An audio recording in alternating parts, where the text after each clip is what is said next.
एक गांव था, मिट्टी की खुशबू वाला, पेड़ों की छांव वाला। उसी गांव में भोला नाम का एक लड़का रहता था। नाम भोला और काम भी भोले वाला, मतलब काम से जी चुराने वाला। उसके बापू दिन भर खेत में पसीना बहाते और भोला कभी चौपाल पर बैठा रहता, कभी दोस्तों के साथ हंसी ठिठोली, कभी पेड़ के नीचे लेटकर आसमान गिनता। बापू रोज समझाते, अरे भोला, थोड़ा खेत में हाथ बटा ले, समय निकल रहा है। भोला हंसकर बोलता, बापू, अभी तो उम्र ही क्या है, काम तो पूरी जिंदगी करना है। एक दिन बापू ने चाल चली। बापू समझ गए, सीधे समझाने से कुछ नहीं होगा। एक दिन उन्होंने भोला को बुलाया और बोले, देख बेटा, खेत का एक कोना है, वहां मैंने कुछ खास बोया है। अगर सही समय पर ध्यान रखा तो तू जिंदगी भर आराम करेगा। भोला की आंखें चमक गई। सच बापू? हाँ, लेकिन रोज जाकर देखभाल करनी पड़ेगी। पहले दिन भोला सुबह सुबह उठकर खेत गया। वहां मिट्टी थी, बस खाली जमीन। उसने सोचा, अभी तो कुछ नहीं है, कल देख लूंगा। कल, फिर कल, फिर कल। दिन बीतते गए। कभी धूप ज्यादा थी, कभी दोस्त बुला लेते, कभी नींद आ जाती। भोला रोज सोचता, कल से पक्का ध्यान रखूंगा। लेकिन वो कल कभी नहीं आया।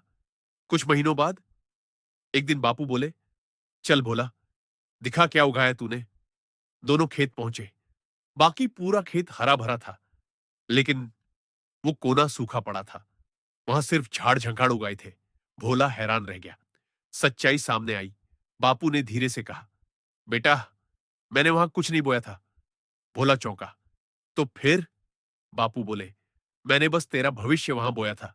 सोचा था तू मेहनत करेगा तो कुछ उग आएगा, लेकिन तूने उसे ऐसे ही छोड़ दिया। भोला को झटका लगा। उसकी आंखों में आंसू आ गए। उसे समझ आ गया, खेत खाली नहीं था, वो मौका था जो उसने खुद बर्बाद किया। बदलाव की शुरुआत उस दिन के बाद भोला बदल गया। सुबह सबसे पहले खेत जाता, मेहनत करता, समय पर हर काम करता। लोग कहने लगे, अरे ये वही भोला है। कुछ साल बाद भोला का वही खेत गांव का सबसे अच्छा खेत बन गया, और वो सूखा कोना अब वहां सबसे ज्यादा फसल होती थी। कहानी की सीख, जिंदगी का हर खाली समय एक खेत की तरह होता है।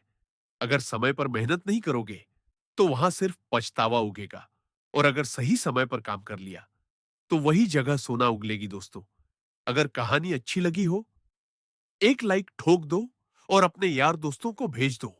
और ऐसे ही प्रेरक, दिल छू लेने वाली कहानियों के लिए चैनल को सब्सक्राइब जरूर कर लेना।